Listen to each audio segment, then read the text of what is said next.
मैं ना एक वेबसाइट खोल लेता हूँ।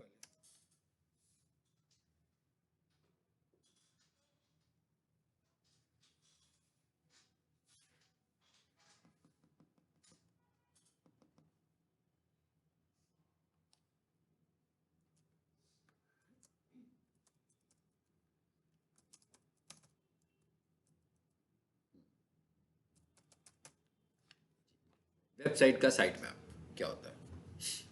जैसे हमने किसी को इनवाइट करना होता है, अपने पास बुलाना होता है, उसके पास एड्रेस नहीं है, तो हम उसे अपना या तो पोस्टल एड्रेस भेज देते हैं या गूगल से एड्रेस शेयर कर देते हैं। तो क्या होता है, वो बहुत इजीली हम तक पहुंच जाता है। इसी तरीके से हम ये चाह रहे हैं कि भाई गूगल, बेसिकली गूगल पे हमारी वेबसाइट कैसे रैंक हो रही है। अगर हम ये देखेंगे गूगल पर हमारी वेबसाइट रैंक कैसे हो रही है, सो गूगल पर हमारी वेबसाइट के रैंक होने के जो फैक्टर्स हैं वो ये है कि गूगल का अपना सॉफ्टवेयर, जिसे मैं क्राउलर के नाम से हमेशा बुलाता भी हूँ, आप सुनते भी हैं उसका नाम के क्राउलर, वो आपकी वेबसाइट पर आता है और आपकी वेबसाइट को क्राउल करता है और उसके बाद वो डाटा इकट्ठा करके ले जाता है और गूगल के पास एक इंडेक्सिंग सर्वर है, उस पर जाकर उन वेबसाइट्स को रखता जाता है जिन जिनको वो क्राउल कर रहा है। उनमें से जो वेबसाइट्स ज़्यादा अच्छी होती हैं, मतलब ज़्यादा स्टैंडर्ड्स फॉलो कर रही होती हैं, इंडेक्सिंग में वो ऊपर आ जाती हैं और जो नहीं होती हैं वो नीचे चली जाती हैं। It is called SEO. मतलब ये एक बेसिकली एसईओ का थीम तो यही है, इस तरीके से एसईओ काम करने लगी हुई है। अब जब क्राउलर आपकी वेबसाइट पे आएगा तो क्राउलर को अगर मैं पहले से ही कुछ अपनी वेबसाइट के मुतालिक बता दूं तो वो कंफर्टेबल हो जाएगा। बिल्कुल ऐसी वजह से मूवीज में दिखाते थे कि भाई वो खजाना ढूंढने चले गए एक बिल्डिंग में, हाथ में एक नक्शा पकड़ा हुआ है, कभी बेसमेंट में जा रहे हैं, कभी ऊपर जा रहे हैं, उसी नक्शे को फॉलो करते हुए।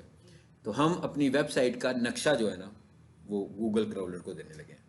इससे फ़ायदा क्या होगा? इससे फ़ायदा ये होगा कि जब क्राउलर हमारी वेबसाइट पर आएगा तो मैप उसके पास होगा, तो उसे दिक्कत नहीं होगी और बहुत जल्दी से वो काम कर लेगा जिसके लिए उसे पहले हमारी वेबसाइट को अंडरस्टैंड करना पड़ेगा। So it is called site map. ठीक है, ये साइट मैप है आपकी वेबसाइट का। और इसकी हमें क्यों ज़रूरत है भाई? गूगल जल्दी से क्यों कर रहा है ये काम? मतलब कोई बात नहीं, आराम से कर ले, सुकून से कर ले, ऐसा भी तो हो सकता है। इसलिए कि गूगल का जो क्राउलर है उसका किसी भी वेबसाइट पर आने का जो टाइम है वो स्पेसिफिक नहीं है। वो कितनी देर उस वेबसाइट पे रहेगा कोई नहीं जानता। There is no defined time कि भाई क्राउलर ने एबीसी वेबसाइट पे इतना टाइम गुजारना है, XYZ के ऊपर इतना टाइम गुजारना है, या सब वेबसाइट पे इतना टाइम गुजारना है। There is no fix time. यहां पर कोई भी फिक्स टाइम नहीं है कि भाई उसने कितना टाइम गुजारना है। इसकी एग्जांपल बिल्कुल मैं ऐसे देता हूँ कि जैसे एक स्कूल है, तो स्कूल में क्लासेस शुरू होती हैं और प्रिंसिपल साहब राउंड करते हैं, हर क्लास में जाते हैं। किसी क्लास में नहीं जाते और किसी क्लास में यूं जाते हैं और घूम कर चले जाते हैं और किसी क्लास में कुर्सी पे बैठ भी जाते हैं। तो कोई स्कूल का स्टूडेंट ये डिटेक्ट नहीं कर सकता कि सर आज हमारी क्लास में कितनी देर रुकेंगे। ठीक है, वो कैसे रुकते हैं? वो क्लास की मुनासबत से रुकते हैं कि उन्हें रुकना चाहिए कि नहीं रुकना चाहिए, बिल्कुल इसी तरह। हाँ, कोई अच्छी हो तो रुक जाएंगे, बुरी होगी तो रुक जाएंगे। ठीक है, उनको बैठना जरूरी होगा तो रुक जाएंगे। इसी तरह क्राउलर जब किसी वेबसाइट पर आएगा तो वो कितनी देर के लिए आ रहा है वो वेबसाइट के कंटेंट के हिसाब से अपना टाइम डिसाइड करता है। And this time is called crawl budget, not time. यानी इसको हम टेक्निकली कॉल करते हैं क्राउल बजट। क्राउलिंग कर रहे हैं तो इस नाम को हम क्या कह रहे हैं? Crawl budget. कितना क्राउल बजट है? Not decided. ये किसी किताब में नहीं मिलेगा, गूगल से भी नहीं पता लगेगा कि उसका क्राउल बजट होता कितने सेकंड्स का है, ये कितने मिनट्स का है, ये कितने आवर्स का होता है। बिल्कुल नहीं होता। इसका मतलब क्या हुआ? मतलब ये सारी थीम बताने का मकसद क्या है? मकसद ये है कि भाई साइट मैप जरूर बनाए, क्योंकि साइट मैप बनाने से क्या होगा? क्राउलर का काम आप आसान कर रहे हैं कि भाई उसने जो इतनी मेहनत करनी थी पहले आपकी वेबसाइट के मॉडल को अंडरस्टैंड करना था। भाई एक वेबसाइट का मॉडल है क्या? अगर मैं किसी वेबसाइट का स्ट्रक्चर देखूं, किसी को मुझे बताना हो कि क्या स्ट्रक्चर है, किसी बिल्डिंग का स्ट्रक्चर बताना हो तो बताऊंगा कि भाई इसमें इतने फ्लोर्स हैं, कि हर फ्लोर पर ये है, कितने रूम्स हैं, कितने किचन हैं, कितने वॉश एरियाज हैं, बेसमेंट कहां पर है, कितना कुछ बताना पड़ेगा हमें किसी एक का। लेकिन अगर किसी के हाथ में नक्शा पकड़ा दिया जाए तो उसको सब समझ में आ जाएगा कि भाई इसमें क्या चीज है। इसी तरह जब हम क्राउलर को साइट मैप बनाकर दे देंगे तो उस साइट मैप से गूगल को पता लग जाएगा कि भाई ये वेबसाइट किस तरह डिवाइड हुई है, इसके सब मेन्यूज कौन से हैं, इसके सब मेन्यूज कौन से हैं, इसके पास डाटा कैसे बना हुआ है। It is called site map. अब एज एसईओ एक्सपर्ट जब हम किसी वेबसाइट की एसईओ शुरू करते हैं तो हम सबसे पहले ये देखते हैं कि क्या इसका साइट मैप है कि नहीं है, यानी सबसे पहले तो ये टेस्ट करना है ना कि साइट मैप है कि नहीं है।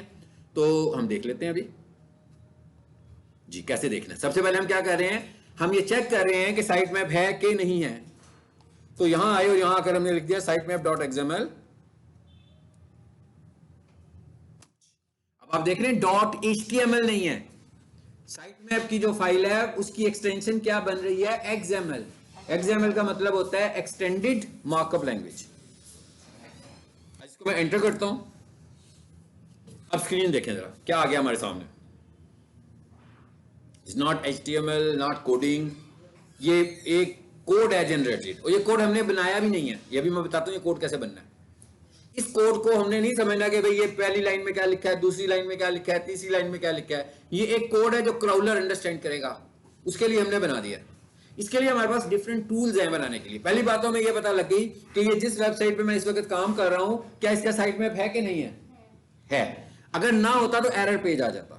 एरर पेज जब भी आएगा तो 404 आएगा, ठीक है। 404 ये भी एसईओ का ही टॉपिक है हमारा कि 404 एरर कब आता है, लेकिन वो इस वक्त हम डिस्कस नहीं कर रहे। लेकिन अगर ना होता तो 404 एरर आ जाता। इसका मतलब क्या हुआ कि साइट मैप नहीं है, मतलब जब भी कोई चीज उसे मिलेगी नहीं तो 404 एरर। अब ये तो पता लग गया चेक कैसे हो रही है एज ए एसईओ। जब भी मैं किसी वेबसाइट की एसईओ करूंगा पहले मैं देखूंगा कि भाई साइट में ऐसा तो नहीं कि खुद ही बना दूंगा, पहले देखूंगा मे भी उन्होंने पहले खुद ही बना दिया हो। तो पहले हम चेक करेंगे कि साइट मैप है कि नहीं है। अब हम बनाने लगे हैं साइट मैप। कैसे, ऑनलाइन साइट मैप जनरेटर्स लिख दिया जी। ये मैं गूगल से कह रहा हूं भाई मुझे एक साइट मैप बनाने का कोई टूल तो बताओ, हाँ कोई वेबसाइट बताओ, वहां जाकर मैं साइट मैप जनरेट करने लगा। आगे बहुत सारी वेबसाइट्स आ गई हैं, इनमें जो सबसे पॉपुलर वेबसाइट है वो पहले नंबर पर ही आ रही होगी, हाँ ठीक है, xml-sitemap.com, ठीक है, ये वाली वेबसाइट पॉपुलर वेबसाइट है। तो इसी पे हम क्लिक करते हैं। जिस वेबसाइट का आपको साइट मैप चाहिए आप उस वेबसाइट का यूआरएल कॉपी करें और यहां पर उसको पेस्ट करते हैं। फाइन, यहां पर लिख दिया जी हमने साइट में वेबसाइट का यूआरएल दे दिया, peaksolution.edu.wiki, स्टार्स अकेडमी, भाई जो भी वेबसाइट है, जो भी इस वेबसाइट का यूआरएल है, डोमेन नेम है, वो यहां पर एंटर करें और स्टार्ट के बटन को प्रेस कर दें। नीचे का लिखा हुआ आ रहा है फ्री 500 पेजेस अकाउंट। इसका क्या मतलब हुआ, इसका ये मतलब हुआ कि भाई 500 पेजेस तक ये फ्री है, मतलब इसकी कोई चार्जेस नहीं है। लेकिन अगर आपकी वेबसाइट ज्यादा बड़ी है तो फिर ये पेड अकाउंट होगा। तो आमतौर पर 500 पेजेस तो बहुत ज्यादा पेजेस होते हैं किसी वेबसाइट के ऊपर, ठीक है, फ्री है। हाँ अलबत्ता कोई सेलिंग पेज होगा उसके ज्यादा होंगे, तो फिर वो उसमें हमें इनका अकाउंट लेना पड़ेगा जी। क्रिएट हो गया जी, ये बन गया, ठीक है। उसने वेबसाइट का यूआरएल भी दिखाया है, थंबनेल भी दिखा दिया, व्यू, ठीक हो गया। ये लिखा हुआ है जी डाउनलोड, बन गया। ये हमने एक एसईओ का फैक्टर और पूरा कर लिया। प्रीवियस क्लास में किया canonical is a part of technical SEO, site map is a part of technical SEO, ये भी टेक्निकल एसईओ है। आपने देखा इसमें तो एचटीएमएल इन्वॉल्व ही नहीं है कहीं पर भी। तो ये कौन सा फैक्टर है, टेक्निकल एसईओ का फैक्टर है, ठीक है। अभी इस साइट मैप का करना क्या है ये भी हम देखेंगे आगे जाकर, इसको कहां लेकर जाना है। अभी मैंने एक फाइल बना ली है, इस फाइल को पुट कहां पे करना है ये हम देखेंगे। इसको रखना कहां पर है, इसको बिल्कुल अपनी वेबसाइट के साथ रखना है। जहां पर हमारी वेबसाइट पड़ी हुई है वहीं पर हम इसको भी रख देंगे। जहां पर हमारी वेबसाइट है वहीं पर, जैसे इंडेक्स की फाइल पड़ी है, अबाउट अस की फाइल पड़ी है, कोर्सेज की फाइल पड़ी है, वहां पर इसको कॉपी करके पेस्ट कर दूंगा बस। और ये सब कुछ जाना कहां है, मेरी वेबसाइट कहां पे जानी है, होस्टिंग में, वहां पर अपलोड होनी है ना जाकर। लेकिन ये कैसे अपलोड होनी है ये भी बताऊंगा आखिर में जरा। इसके बाद अगला टॉपिक क्या है जी, हमारे पास खत्म हो गया एक टॉपिक, साइट मैप बन गया, यानी कि एसईओ का एक फैक्टर हमने और समझ लिया। दो टेक्निकल एसईओ के फैक्टर आपको समझ में आ गए, number 1 canonical, number 2 site map. तीसरा फैक्टर क्या है जी हमारे पास, रोबोट्स। अभी मैं रोबोट की बात कर भी रहा हूं साथ साथ आपसे, हाँ यहां लिखा होगा कहीं पे रोबोट्स की फाइल उसकी होगी, ये है जी रोबोट्स। इस स्लाइड को भी खोल लेते हैं, इसका भी कॉन्सेप्ट आपको बताऊंगा और फिर हम स्लाइड से उसको देखेंगे।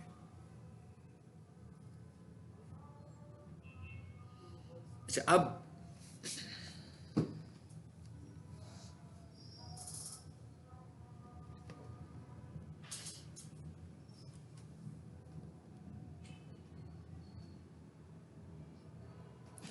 रोबोट्स फाइल क्या है?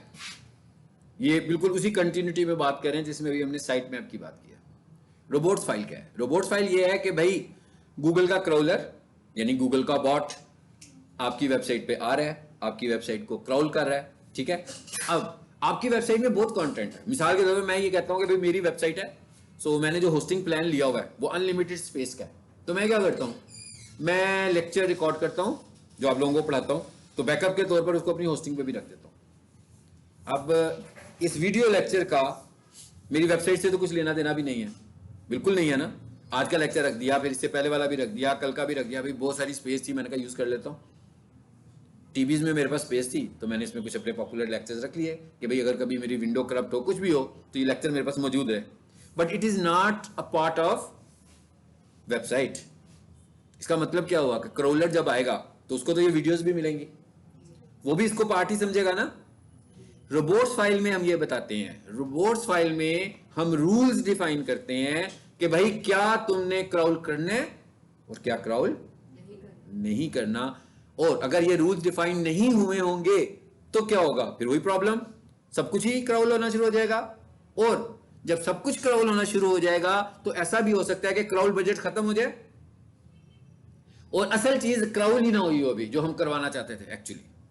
भाई वो मेरी वीडियोस को ही देखी जा रहा है, उसका क्राउल बजट खत्म हुआ और वो चला गया। क्लियर? यानी वो मेरी वीडियोस को देखा जा रहा है, उसका क्राउल बजट खत्म, वो वहां से क्विट करके चला गया। तो असल में तो मेरी क्राउलिंग ही नहीं हुई। जब मेरी क्राउलिंग नहीं होगी तो इंडेक्सिंग कैसे होगी? याद रखें, एसईओ का जो प्रोसेस है वो क्या है? First process crawling, second process indexing, आप फिर रैंक कर रहे हैं। और पहली प्रोसेस क्राउलिंग में क्या हो रहा है? क्राउल होगा तो वो डिसाइड करेगा कि मुझे इसे इंडेक्स भी करना है कि नहीं करना, ठीक है। मिसाल जैसे मैंने प्रीवियस क्लास में भी एग्जांपल दी थी कि भाई एक स्टूडेंट के साथ फ्रेंड आके पीछे बैठ गया, ठीक है, मैं आप सबको पढ़ा रहा हूँ, क्वेश्चंस भी कर रहा हूँ, बात भी कर रहा हूँ, मैं उस लड़के से तो नहीं बात करूंगा क्योंकि मुझे पता है कि वो पार्टिसिपेंट तो नहीं है क्लास का। तो अब क्राउल मैं कर रहा हूं, आप लोगों को क्राउल कर रहा हूं, और मैं जो इनसाइट्स लूंगा वो आप लोगों की लूंगा। इसका मतलब क्या हुआ? गूगल खुद डिसाइड करेगा कि मैं जो क्राउल कर रहा हूं इसको मुझे इंडेक्सिंग में लेकर भी जाना है कि नहीं लेकर जाना। क्यों नहीं लेकर जाना? अगर वो स्टैंडर्ड्स पे पूरा नहीं उतर रहा तो नहीं लेकर जाना, अगर वो स्टैंडर्ड्स पे पूरा उतर रहा है तो लेकर जाना है, ठीक है। So it is the purpose of robots file के रोबोट्स फाइल में हम डिफाइन करेंगे कि ये क्राउल करो और ये क्राउल ना करो। रोबोट्स फाइल बहुत सिंपल फाइल है, इसके अंदर 2-3 ही रूल्स हैं जो हम डिफाइन करते हैं। अगर इसको हम कॉन्टेक्स्ट में देखें कि क्या चीज है, robots file resides in the root directory. अच्छा, जब भी हम वर्ड बोले ना रूट डायरेक्टरी ऑफ वेबसाइट, तो इसका ये मतलब होता है। यहां पर आएंगे, एक वेबसाइट खोल लेते हैं जो मैं आप लोगों को दी हुई है ताकि आपको रूट का पता लग जाए। जी, ये रूट है, सब कुछ यहां पड़ा हुआ है, इंडेक्स की फाइल यहां पड़ी है ना, ये देखें, आपको नजर आ रही है। इसका मतलब क्या हुआ? मैं साइट मैप को भी यहां पर पेस्ट करूंगा और मैं रोबोट की फाइल बनाने के बाद भी यहीं पर रख दूंगा। इसका मतलब क्या हुआ कि मैंने ये फाइलें रूट में रख दी, और जब मैंने इस पूरे फोल्डर को अपलोड किया बिल्कुल उसी तरह करूंगा जैसे मैंने आपको दिया था। कैसे दिया था? जिप करके। वहां पर भी जिप करके लेके जाऊंगा, जिप करके लेके जाने के बाद वहां जाकर अनजिप कर दूंगा। तो क्या हुआ? फाइलें खुल गई। इसका मतलब क्या हुआ? फाइलें एग्जीक्यूट हो गई। चलिए अब वापस आ जाते हैं। तो ये बता रहा है कि भाई ये भी एक रोबोट्स की फाइल है, इसने भी वहीं पर आना है, ठीक है, रोबोट्स। और अब आप देखिए इस फाइल का नाम क्या है। इस फाइल का नाम भी HTML नहीं है, इस फाइल का नाम है robots.txt। पहली जो पढ़ी है उसका नाम था XML। वेबसाइट की जो फाइलें थी उनका नाम HTML था हमारी SEO के पॉइंट से, ठीक है। तो ये कह रहे हैं इस फाइल का नाम है TXT। इसका मतलब क्या हुआ? ये HTML फाइल बिल्कुल नहीं है, इट्स टाइप ऑफ इंफॉर्मेशन। ये हम सिर्फ और सिर्फ इंफॉर्मेशन लिखकर इसको दे रहे हैं। That follows the robot exclusion standard। अगर मैं ये कहूं ना robot exclusion standards, इसका मतलब आसान अल्फाज में क्या है? इसका मतलब आसान अल्फाज में ये है कि भाई क्या चीज को क्राउल करने और क्या क्राउल नहीं करना, मतलब क्या चीज एक्सक्लूड करनी है, तो हम इनको बोल रहे हैं robot exclusion standards. Robot file consist of 1 और मोर रूल्स। तो अब मैं क्या कह रहा हूं, इसको क्राउल करो, इसको क्राउल ना करो। इसका मतलब क्या हुआ? कुछ अलाउ करूंगा और कुछ डिसअलाउ, कुछ अलाउ करूंगा और कुछ डिसअलाउ करूंगा कि भाई ये अलाउ है और ये डिसअलाउड है, ठीक है जी। चलिए अब आए जरा वापस। भाई फिर मैं एसईओ के पॉइंट से देख रहा हूं, भाई ये वाली वेबसाइट है क्या, भाई मैंने एसईओ करनी है तो मैंने देखा ना कि साइट मैप है कि नहीं है, मैंने देखा कि कैनोनिकल लगा हुआ है कि नहीं लगा हुआ, अब मैंने देखना है कि रोबोट्स फाइल बनी हुई है कि नहीं बनी हुई है, बल्कि बनानी नहीं है, सीधी शुरू कर देनी। कैसे चेक करें? फिर वेबसाइट के एंड पर आए और यहां पर आकर क्या लिखें? रोबोट्स, यही नाम है इसका भी, फिक्स नाम है। साइट मैप का नाम फिक्स है, site map dot XML. Robot file का नाम फिक्स है, robot dot TXT, robots dot TXT. ये कितनी सिंपल सी फाइल है। 3-4 लाइनें। इसका मतलब क्या हुआ? रूल रूल रूल रूल, ये रूल है, ये 4 रूल्स हमने समझने क्या है इसके। पहला रूल क्या कह रहा है? User dash agent. अच्छा, यूजर डैश एजेंट का मतलब क्या है? यूजर डैश एजेंट एक रिजर्व वर्ड है जो किसके लिए इस्तेमाल होता है? सर्च इंजन के क्राउलर्स के लिए। भाई एमएसएन भी तो सर्च इंजन है, याहू भी सर्च इंजन है और गूगल भी सर्च इंजन है। हम लोग ज्यादा काम गूगल के लिए कर रहे हैं, एसईओ है गूगल के लिए सारी की सारी। सो यूजर डैश एजेंट किसको रिप्रेजेंट कर रहा है? सर्च इंजन्स को। किसको रिप्रेजेंट कर रहा है? सर्च इंजन्स को। सो अब इसका मतलब क्या हुआ? एक्चुअली मैं लिख के रहा हूं सर्च इंजन्स कॉलन स्टैटिक। अब आपको समझ में आ गया होगा इसका मतलब क्या हुआ। अगर मैं लिखूं सर्च इंजन्स कॉलन स्टैटिक, क्या मतलब होगा? स्टैटिक का क्या मतलब है? स्टैटिक एक वाइल्ड कार्ड कैरेक्टर है भाई। आप एक्सेल यूज कर रहे हो, आप वर्ड यूज कर रहे हो, कहीं पर भी आप जब ग्रुप ऑफ कैरेक्टर्स को रिप्रेजेंट करते हो तो वहां पर एक स्टैटिक होता है, क्वेश्चन मार्क होता है। स्टैटिक ग्रुप ऑफ कैरेक्टर्स को रिप्रेजेंट करता है, क्वेश्चन मार्क सिंगल कैरेक्टर को रिप्रेजेंट करता है। इसका मतलब क्या हुआ? स्टैटिक का मतलब मैं कह सकता हूं ऑल, कह सकता हूं कि नहीं? कुछ यूज ही नहीं कर रहा तो इसका मतलब ऑल ही होगा ना। स्टैटिक का मतलब क्या है? ऑल। और अगर मैं लिखूंगा क्वेश्चन मार्क, इसका मतलब होगा एक सिंगल कैरेक्टर कोई सा भी। और अगर मैं लिख दूं क्वेश्चन मार्क बी, तो इसका मतलब क्या हुआ? कि पहला कैरेक्टर नहीं पता, दूसरा कैरेक्टर बी है। तो यहां पर हम क्या बात करें? पहले मैंने आपको बताया कि ये स्टैटिक क्या चीज है। ये एक वाइल्ड कार्ड कैरेक्टर है, इनको हम बोलते हैं wild card characters. It is not a part of digital marketing, it's general information कि भाई कंप्यूटर यूज करते हुए ये वाइल्ड कार्ड्स होते हैं जो ग्रुप ऑफ कैरेक्टर्स को रिप्रेजेंट कर रहे होते हैं।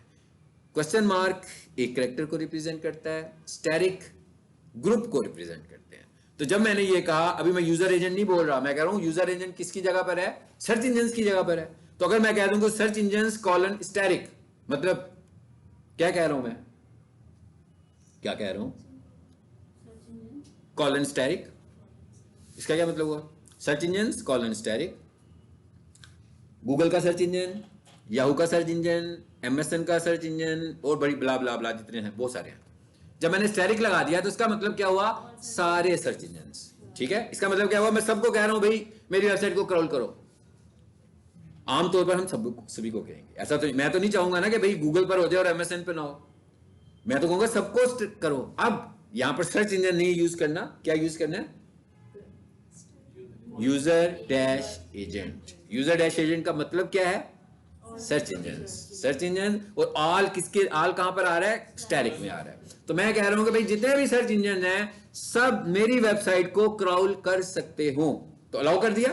फॉर इंस्टेंस अगर हम सिर्फ कहें गूगल को, हाँ, फिर हम गूगल बॉट लिखेंगे, उसका नाम लिखेंगे, जिसको करना होगा ना फिर हम उसके नाम लिख के करेंगे। यूजर एजेंट के आगे लिखेंगे? नहीं, फिर हम सिर्फ गूगल बॉट, गूगल डैशबॉट उसका नाम लिखेंगे। और आप गूगल पे जाकर सर्च करें, आपको सबके नाम आ जाएंगे। इन सबके अपने अपने नाम है। याहू के बॉट का अपना नाम होगा, एमएसएन का अपना नाम होगा, गूगल का अपना नाम है, जैसे मैंने बोल दिया गूगल बॉट। ठीक है,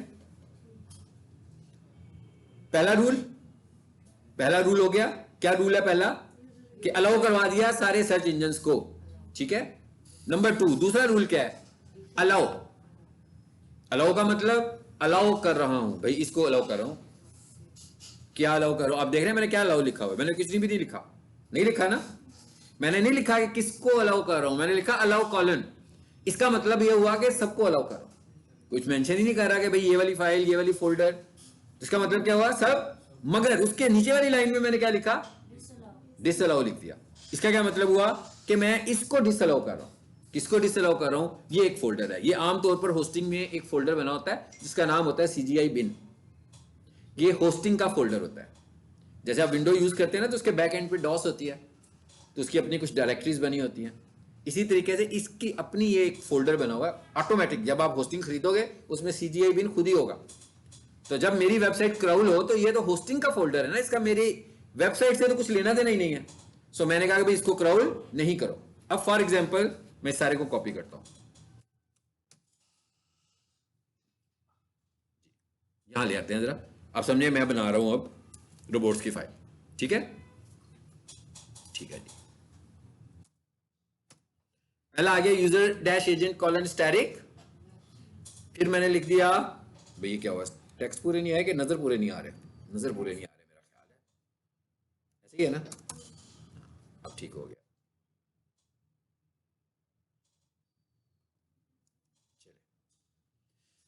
फिर हमने लिख दिया अलाउ, फिर हमने लिख दिया डिस अलाउ। ये तो था एक सिस्टम फोल्डर। फिर मैंने आगे लिखा, आपको समझ में आ गया होगा इसका क्या मतलब है। मैंने एक फोल्डर बनाया हुआ है वीडियोस के नाम से, उसमें मैंने अपनी वीडियोस रखी हुई हैं। तो मैंने कहा भाई इसको भी क्रॉल नहीं करना। उसके बाद मैंने एक फोल्डर बनाया हुआ टेम्प के नाम से, इसके अंदर मैंने कुछ टेम्परेरी डाटा रखा हुआ है। क्या हो सकता है टेम्परेरी डाटा? मिसाल के तौर पर मेरी वेबसाइट की इंडेक्स फाइल है, क्लाइंट उसके साथ काम कर रहा है। कल को क्लाइंट ने मुझे कहा कि भाई इसके ऊपर जो राइट साइड पर इमेज है ना, इसको चेंज कर दो। अब ये वाला इमेज नहीं है, अब हमारी एक नई ऑफर आई है, ये इमेज लगा दें हमारी वेबसाइट के ऊपर। अब उसकी इंडेक्स की फाइल के 2 वर्जन हो गए, एक पुराने वाला और एक नए वाला। तो मैं क्या करूंगा, बजाय इसके कि वो डिलीट करता जाऊं, मैं उसकी पुराने की कॉपी लेकर उसे टेम्प में रख दूंगा और जो उसकी नॉर्मल इंडेक्स की फाइल होगी उसको चेंज कर दूंगा, ताकि अगर 4 दिनों के बाद वो मुझे ये कहे कि भाई वापस वही कर दो, वो जो पहले वाला था, तो मेरे पास तो नहीं होगा ना, फिर मुझे दोबारा से काम करना पड़ेगा नए सिरे से, फिर मुझे नए सिरे से काम करना पड़ेगा। तो हम क्या करेंगे, उसका बैकअप अपने पास रखते जाएंगे ऑनलाइन, ठीक है? सर ये फाइल्स रूट्स में हो? ये कौन हिल रहा है? ज़्यादा ही हिल रहे हैं, रुकते हैं थोड़ी देर के लिए। मैं थोड़ी देर रुक जाए। चेयर, मेरा कसूर चेयर का, ये आपका नहीं है, लेकिन फिर आप रुक जाए। मैं क्या कसूर आपका नहीं है, चेयर का है, लेकिन फिर भी आप रुक जाएंगे तो आवाज़ रुक जाएगी, ठीक है जी? सर ये रूट्स में फाइल्स होगी ना, ये वीडियोस और टेम्प? हाँ जी, ये सब कुछ हमने रूट में रखा होगा। तो ज़्यादा तंग कर रही है तो चेयर चेंज कर लो यार, मेरे से ज़्यादा उसकी आवाज़ आ जानी है रिकॉर्डिंग में। हाँ, अब आगे हैं, आगे समझ में आ गई बात? इसका मतलब क्या हुआ कि डिस अलाउ में मैं बताऊंगा कि भाई ये डिस अलाउ करना है, ये यूज नहीं करना। अब अलाउ का मतलब क्या हुआ कि बाकी सब यूज करना है, इसके अलावा मतलब बाकी सब, मतलब मैंने ये कह दिया ये नहीं अलाउ, ये बाकी सब भी अलाउ है, ठीक है? अच्छा, अगर हम मैंने ये कहना हो कि टेम्प के अंदर, इसका क्या मतलब हुआ? अब जरा, अब आपको समझ में आ गया होगा ये मैंने क्या लिखा है। मैंने ये कहा कि भाई टेम्प के अंदर, अब मैं पूरे टेम्प को डिसअलाउ नहीं कर रहा, सिर्फ एबीसी की फाइल को डिसअलाउ कर रहा हूं कि भाई इसको क्रॉल नहीं करो, बाकी सबको क्रॉल कर दो। सो ये 2 रूल्स हो गए, बल्कि 3 रूल्स हो गए। तीसरा और आखिरी रूल क्या है? Site map. सर ये एबीसी वाला जरा दोबारा बताओ। एबीसी वाला ये है कि टेम्प का एक फोल्डर है, ठीक है? उसके अंदर 10 फाइलें पड़ी हैं। मैं 9 को अलाउ करना चाहता हूं, 1 को नहीं करना चाहता, तो जिसको नहीं करना चाहता मैं उसका नाम लिख दूंगा। अगर मैं 2 को नहीं करना चाहता मैं 2 का नाम लिख दूंगा। इन केस हम कुछ भी नहीं लिखते, इट मींस पूरा टेम्प। हाँ, अगर आप इस तरह, जैसे आपने वीडियोस लिखा है, हो सकता है वीडियोस के अंदर एक वीडियो, और हो सकता है वीडियोस के अंदर 100 वीडियोस हो। वीडियोस का मतलब पूरी की पूरी फोल्डर को डिसअलाउ कर दिया हम लोगों ने। अच्छा, उसके बाद आगे क्या लिखा हुआ है? Site map. अच्छा, ये क्या रूल है? ये रूल ये है कि भाई रोबोट्स को इंफॉर्मेशन दे रहा हूं ना, ये सारी इंफॉर्मेशन ये जो रोबोट को दे रहा हूं उसकी आसानी के लिए। असल में चाह ये रहा हूं कि भाई उसको पहले ही बता देता हूं ताकि उसको पता हो कि मेरी वेबसाइट पे कहां कहां क्या करना है, ठीक है? अब मैंने उसे कहा कि भाई मैं रोबोट को ये भी बता देता हूं कि मैंने साइट मैप बनाया हुआ है, तो यहां पर मैं उसको ये इंफॉर्मेशन दे रहा हूं कि साइट मैप बना हुआ है। कहां बना हुआ है? उसका यूआरएल दे दिया आगे। देखा आपने पूरे का पूरा, वही जो भी पहले मैंने खोला था ना कि साइट मैप है कि नहीं है, वो पूरा यूआरएल ही यहां पर पेस्ट कर दिया अपनी वेबसाइट का। ये 4 रूल्स हैं, ये 4 रूल्स हैं जो हमें डिफाइन करने हैं, और ये आपकी रोबोट्स फाइल बन गई। और आपने देखा कि ये कॉमन फाइल, कॉमन इंफॉर्मेशन है जो सबके लिए होगी, सब वेबसाइट्स के लिए होगी। इसी तरह बनाएंगे आप सबकी। आपने देखा मैंने उसकी खोली, फर्क क्या होगा? सिर्फ यहां पे आगे फर्क हो जाएगा। क्या फर्क होगा जी यहां पे आके? ये फर्क होगा भाई, आपकी वेबसाइट है ना, मैंने कहा आपकी वेबसाइट है, बस जिसकी भी जो वेबसाइट होगी वो यहां पर उसका नाम लिख देगा, और आगे साइट मैप डॉट एक्सएमएल लाजमी लिखना है। उनको बता तो ये रहना कि साइट मैप बना हुआ है, तो उसका यूआरएल भी तो दे दें ताकि वो क्रॉस चेक कर ले, हाँ भाई यही है। अब रोबोट्स की फाइल में हमने गूगल बॉट के लिए आसानियां पैदा कर दी कि भाई हमारी वेबसाइट को कंफर्टेबल होके क्रॉल करो। ये वाला जो फैक्टर है ये भी टेक्निकल एसईओ का फैक्टर है। ये फाइल बना लिया मैंने, अब इसको सेव करना है। आप लोगों ने करना है, मैंने नहीं करना। कैसे करें जी, बताएं जरा। जैसे कैसे सेव करें भाई? फाइल सेव करनी सभी को आती होगी, नोटपैड खुला हुआ है, है ना। चले, ये कमांड नहीं पूछ रहा मैं, ठीक है, सेव कैसे करना है ये पूछ रहा हूँ। आ गया जी, कंट्रोल एस, वाह, कमांड नहीं पूछ रहा, मैंने कहा मैं इसको सेव कैसे करें, रोबोट्स के नाम गुड, ये पूछ रहा हूँ मैं कि इसका नाम क्या रखें, रोबोट्स, और एक्सटेंशन क्या रखें, टीएक्सटी। तो भाई नोटपैड यूज कर रहे हैं तो एक्सटेंशन तो टीएक्सटी ही होनी है, सिर्फ नाम ही रखना है, मगर ये याद रखना है कि रोबोट्स की जो फाइल होती है उसकी extension robots dot TXT complete name है, अपनी मर्जी से नाम नहीं रख पाएंगे, ठीक है। तो टीएक्सटी तो नीचे आ ही रहा है, तो जहां पर भी आपने इसको सेव करना होगा, फॉर एग्जाम्पल मैं इसको वैसे ही यहां पर सेव कर देता हूं सिर्फ आपको समझाने के लिए, तो यहां पर आकर मैं इसका नाम रख लेता हूं रोबोट्स। क्लियर हो गया, रोबोट्स की फाइल भी हमारी बन गई। रोबोट्स की फाइल भी किसी वेबसाइट के टेक्निकल एसईओ का फैक्टर है, यानी कि ये भी हमारी टेक्निकल एसईओ है, it is not on site SEO, ठीक है।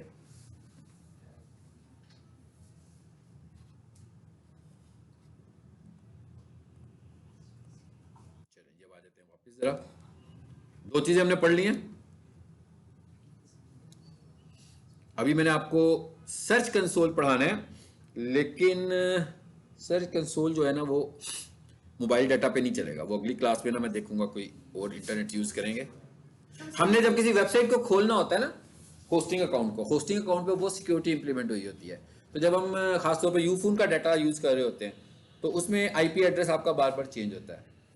तो जब आप होस्टिंग यूज कर रहे हो और आपके इंटरनेट का आईपी एड्रेस बार बार चेंज हो रहा हो, तो होस्टिंग अकाउंट आपको लॉग ऑफ कर देता है सस्पिशियस एक्टिविटी की वजह से, कि भाई आप एक तो आईपी से लॉगिन ही नहीं कर रहे, तो आपकी वेबसाइट हैक हो सकती है इस तरह, तो आपको लॉगिन ही नहीं होने देता सिक्योरिटी पॉइंट से। लेकिन जब वाईफाई यूज कर रहे होते हैं तो उसमें तो फिक्स आईपी होता है हमारा, यानी एक ही एड्रेस मिल गया हमें, वही चलेगा जब तक हम डिस्कनेक्ट नहीं होंगे, ठीक है। सो इसलिए चलिए जब जरा आगे चलते हैं, इस टॉपिक को जरा मैं नेट चेंज करूंगा ना जब फिर यूज करेंगे, एक दो दिन के बाद करते हैं। अब हमारा इसके बाद अब बेसिकली सीक्वेंस में जो टॉपिक आ रहा है हमारा वो क्या आ रहा है, सर्च कंसोल, ठीक है। इसको हम अगली क्लास में पढ़ेंगे। वो मैं नेट दूसरा किसी के पास है इस वक्त, जैज कैश, सॉरी जैज का इंटरनेट, यूफोन का तो मेरे पास चल रहा है ना, जैज का इंटरनेट मुझे दें फिर ये काम हम कर पाएंगे। इंटरनेट चल रहा है किसी का, आपका चल रहा है जैज का, आप अपना डाटा ऑन करें जरा। यूफोन के ऊपर नहीं चलता है होस्टिंग, जैज के ऊपर चल जाएगी, जैज के नेटवर्क पे चल जाती है। यूफोन में सिर्फ एक यही बग है इनके जो है ना इसमें डाटा में।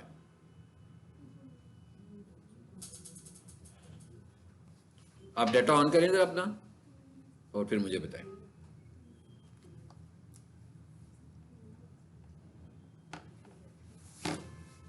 ताकि सर्च कंसोल को भी साथ देख लेते हैं।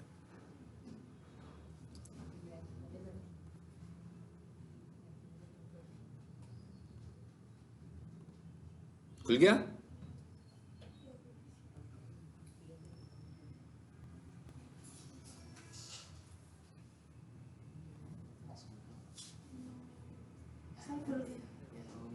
खुल गया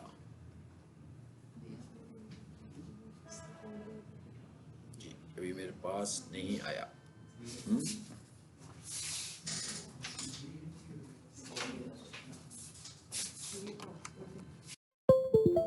एक मिनट पे मुझे देखने दें। 11 एक मिनट ठहरे, अभी मैंने कहा 1 मिनट ठहरे, मुझे नेट चलाने दे पहले।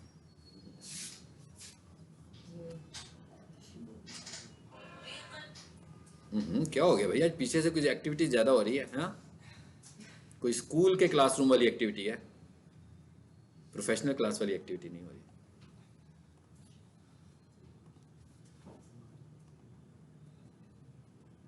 जी जी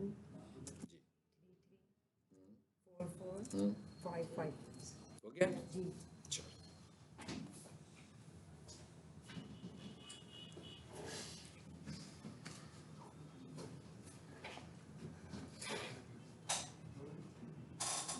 चल गया नेट, आ जाए इधर वापस।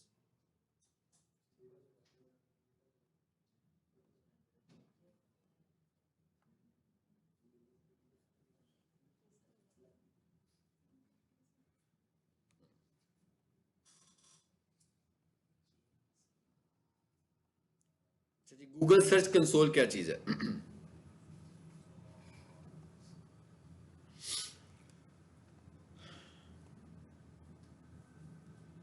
गूगल सर्च कंसोल का मतलब ये है कि हम चाह रहे हैं, जैसे मैं कहता ना कि इंडेक्सिंग हो रही है कि नहीं हो रही है, गूगल हमारी वेबसाइट को रैंक कर रहा है कि नहीं कर रहा है, गूगल हमारी वेबसाइट को ब्लॉक तो नहीं कर रहा, हमारी वेबसाइट में कोई सिक्योरिटी इश्यूज तो नहीं है, हमारी वेबसाइट में कोई टेक्निकल एसईओ के इश्यूज तो नहीं है। ये सारी रिपोर्टिंग हमें गूगल सर्च कंसोल करता है हमारी वेबसाइट के मुतालिक। हमारी वेबसाइट के ऊपर क्यूरीज कैसे आ रही हैं, मतलब लोग जो सर्च करते हैं, क्या टर्म सर्च करते हैं, इतनी कितनी ये वाली टर्म सर्च हो रही है और इनके ऊपर कितने क्लिक्स हो रहे हैं, हमारी वेबसाइट को किस लोकेशन से ज़्यादा देखा जा रहा है, ये सारी मॉनिटरिंग गूगल सर्च कंसोल कर रहा है। इसका मतलब क्या हुआ, इसके लिए हमें कुछ गूगल सर्च कंसोल को इनपुट देनी पड़ेगी कि भाई हमें मॉनिटर करो। बिल्कुल उसी तरह जैसे इस क्लासरूम में कैमरा लगा हुआ है ना, ध्यान से। अच्छा, तो उस कैमरे में हम सब नजर आ रहे हैं, इसका मतलब क्या हुआ, मॉनिटरिंग हो रही है हमारी, हर कोई देख रहा है, जहां जहां वो स्क्रीन होगी वहां पर मैं भी नजर आ रहा हूं, आप लोग भी नजर आ रहे हैं। जब हम अपनी वेबसाइट के ऊपर मॉनिटरिंग करना चाह रहे हैं तो हम क्या करेंगे, सर्च कंसोल से अपनी वेबसाइट को अप्रूव कराएंगे। यानी क्या करेंगे, सर्च कंसोल में जाएंगे और उसे कहेंगे भाई ये मेरी वेबसाइट है, इसको मॉनिटर करो, ठीक है। अब ये ऐसे तो नहीं है कि कोई भी बंदा उठेगा और कहेगा भाई इसको मॉनिटर करना शुरू कर दो।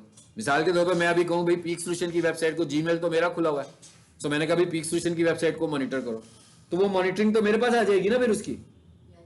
इसकी मॉनिटरिंग करने के लिए फिर गूगल क्या करेगा, आपको एक कोड देगा, वो कोड आपने जाकर अपनी वेबसाइट पर पेस्ट करना है। जब गूगल को फील होगा कि भाई जो कोड इसको भी मैंने इस यूनिक वेबसाइट के लिए दिया है वो वहां पर आ गया, खुद चेक करेगा गूगल, तो वो हमारे सर्च कंसोल को अप्रूव कर देगा और फिर हमारी मॉनिटरिंग शुरू हो जाएगी। यानी इसका मतलब क्या हुआ, इसे मॉनिटर कौन कर सकता है, जिसके नहीं, गूगल तो कर रहा है, इसे अप्रूव कौन कर सकता है, जिसके पास वेबसाइट की ऑनरशिप होगी। भाई देखें, मैंने अगर जाकर वो कोड अपनी वेबसाइट में कहीं ऐड करना है तो कहीं मैं अपनी इंडेक्स की फाइल में ऐड करूंगा, कहीं रूट डायरेक्टरी में जाके फाइल को रखूंगा, तो ये तो वही करेगा ना जिसके पास उस होस्टिंग की ऑनरशिप होगी। हर बंदा तो ये काम कर ही नहीं सकता। चले अब हम इधर आ गए, ये अब आपके सामने ना मैंने एक होस्टिंग अकाउंट भी खोल दिया, ठीक है। ये एक होस्टिंग अकाउंट है, इसका क्या मतलब है, इसके अंदर वेबसाइट की डोमेन और उसकी होस्टिंग का सारा डाटा है। तो अगर आप देखो तो यहां पर लिखा हुआ भी आ रहा है domain 1 services 1 services called hosting, ठीक है। ये किसी की होस्टिंग है जो अभी मैंने आपको खोल कर दिखाई है, यानी जिस किसी ने होस्टिंग परचेज करनी होगी तो इस तरीके से होस्टिंग मिलेगी। मैं सर्विसेज पे क्लिक करता हूं,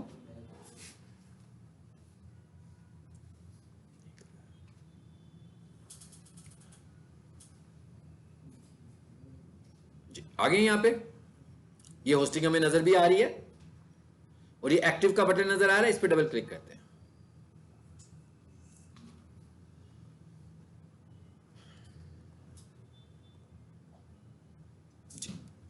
अब पहले मैंने होस्टिंग को लॉगिन किया, अब वो क्या लॉगिन करवा रहा है मुझसे, लॉगिन टू सी पैनल, ठीक है। अब आज से मुझे एक स्टूडेंट ने पूछा था, क्वेश्चन किया था कि सर मेरे से किसी ने कहा है कि मेरी वेबसाइट की एसईओ कर दो, तो मैं उससे क्या मांगूं, मतलब मुझे क्या चाहिए, मेरे पास कौन सी इन्फॉर्मेशन होनी चाहिए, मेरे पास क्या उसकी वेबसाइट का कंटेंट हो जिससे मैं एसईओ शुरू करूंगा। अब आपको पता लग गया होगा क्या चाहिए आपको, होस्टिंग अकाउंट, यानी वो मुझे अपना होस्टिंग अकाउंट और सी पैनल अकाउंट शेयर करेगा, तभी मैं उसकी एसईओ कर पाऊंगा ना। अभी आपने देखा मैंने साइट मैप बनाया, मैंने रोबोट्स फाइल बनाई, इसने जाना कहां पर है, उसकी वेबसाइट के साथ अटैच होना है ना। तो जब मैं उसकी वेबसाइट का एक्सेस ही नहीं है मेरे पास तो मैं कैसे कर पाऊंगा ये काम। चलें जी सी पैनल पे आ जाते हैं जरा जल्दी से, और साथ ही पैरेलल हम वो भी खोल लेते हैं।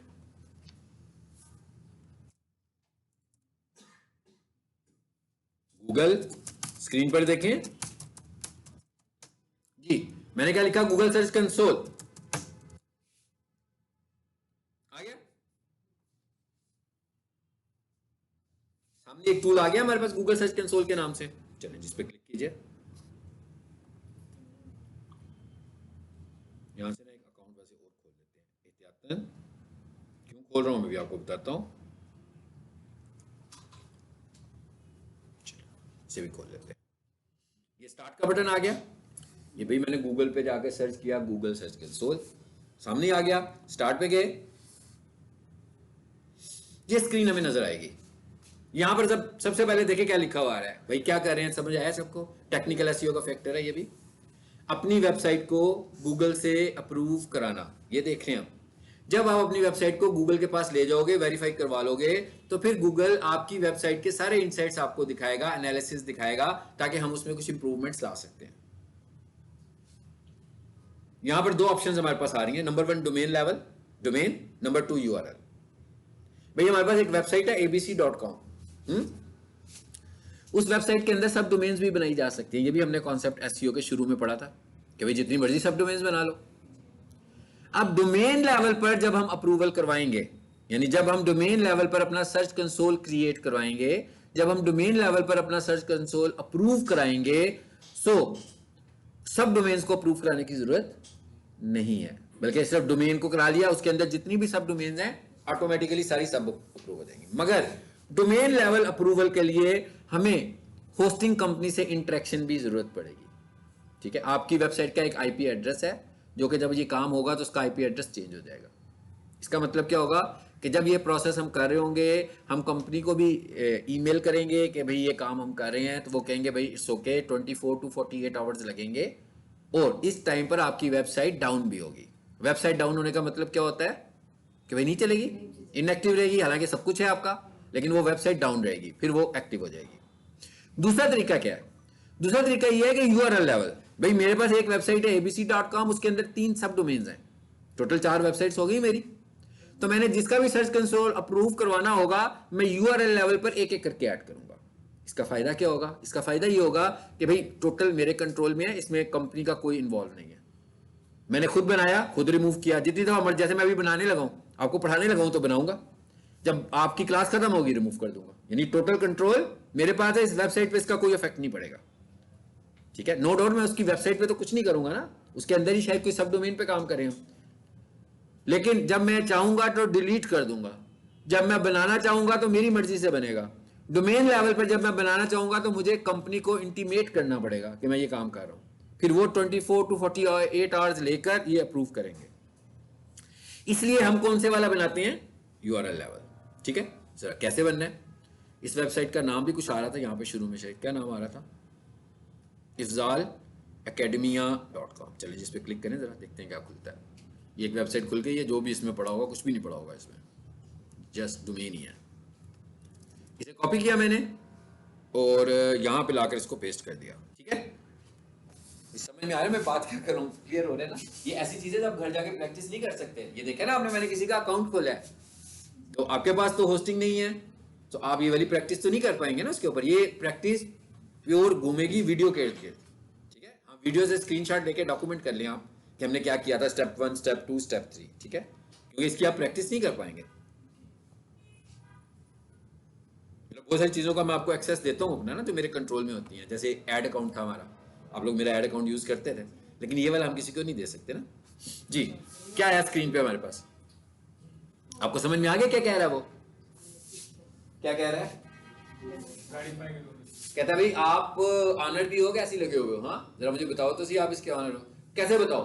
कहता है मैं आपको एक कोड दे रहा हूं, इसे जाकर अपनी वेबसाइट पे पेस्ट कर दो। इसका मोबाइल मैंने नहीं लिया आज, मैंने कहा था शायद आपको कल आदत होगी लेने से।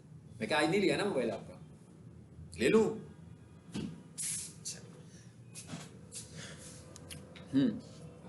ये कोड आ गया हमारे पास। क्या क्या कह रहा है आपको? कहता है डाउनलोड दिस फाइल। ये फाइल आपको प्रोवाइड कौन कर रहा है? गूगल सर्च कंसोल दे रहा है। कहता है भाई ये वाली फाइल है, इस फाइल को जाकर अपनी वेबसाइट पे अपलोड करो। जब आप इस फाइल को अपनी वेबसाइट पे जाकर अपलोड करेंगे तो मैं चेक करूंगा कि जो मैंने आपको फाइल दी थी वो वहां पर है। जब मुझे वो फाइल वहां पे मिल गई वेरिफिकेशन के दौरान, तो आपका सर्च कंसोल अप्रूव हो जाएगा। एक तरीका, ओटीपी आता है इस टाइप, बिल्कुल बिल्कुल सही कहा आपने, ओटीपी इस टाइप ऑफ, एग्जैक्टली वही वाला प्रोसीजर है, उसी तरह की वेरिफिकेशन है हमारे पास ये। ठीक है, नंबर 1 एक तरीका तो ये हो गया। ये कौन से वाला तरीका है? कौन सा तरीका? ये फाइल, ये फाइल है। एक तरीका है टैग का, एक कहता है फाइल, दूसरा कहता है टैग। कहता है भाई फाइल लगानी है तो फाइल लगा लो, दूसरी ऑप्शन क्या है? टैग लगाना है, टैग लगा लो। कैसे? अब ये देखें, पहले इस पे आए तो ये फाइल नजर आ रही थी आपको, जरा इसको मैं मिनिमाइज करता हूं। ओहो क्या हो गया है? फिर क्या आ गया हमारे पास जी? टैग आ गया। ये टैग कहां पर जाएगा? सिंपल HTML फाइल के किस पार्ट पे जाएगा? हेड में। इसे कॉपी करें, इंडेक्स फाइल खोलें, उसके हेड पोर्शन में कहीं पे जाकर भी इसको पेस्ट कर दें, वेरीफाई कर लें। यानी एक ही काम करने के उसने आपको दो मेथड बता दिए, ये वाला और एक ये वाला। ठीक है, वो जो बाकी की चीजें हैं वो कुछ और है, वो सर्च कंसोल नहीं है।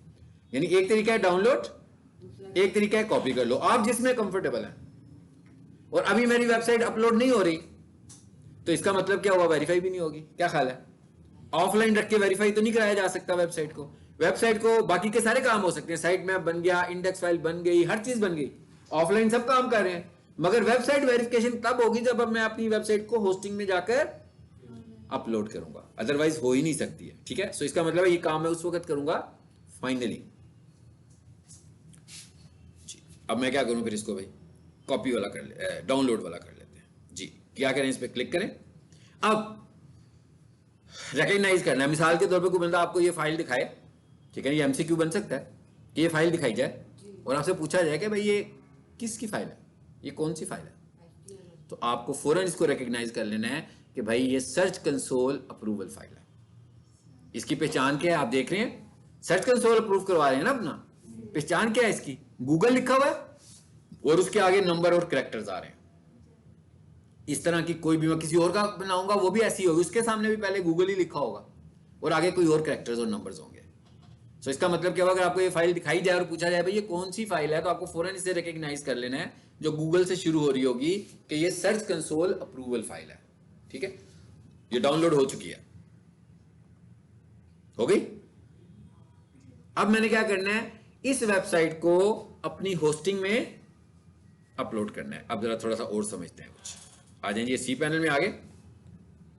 अब कुछ और डिफिकल्ट कॉन्सेप्ट समझने लगे आप। अगर आपको ज्यादा लग रहा है तो मुझे बताएं, मैं यहां पे स्टॉप कर देता हूं। कर दूं? चलें जी, यहां पे स्टॉप कर देते हैं। चलें जी, यहां पे स्टॉप कर दिया। परसों फिर आपका इंटरनेट यूज करेंगे। ठीक है, इनका साथ चलो ठीक है। मैं कहा फिर इसको मैं यहाँ स्टॉप कर देता हूँ, लेकिन मुझे ये बताएंगे हमने किया क्या,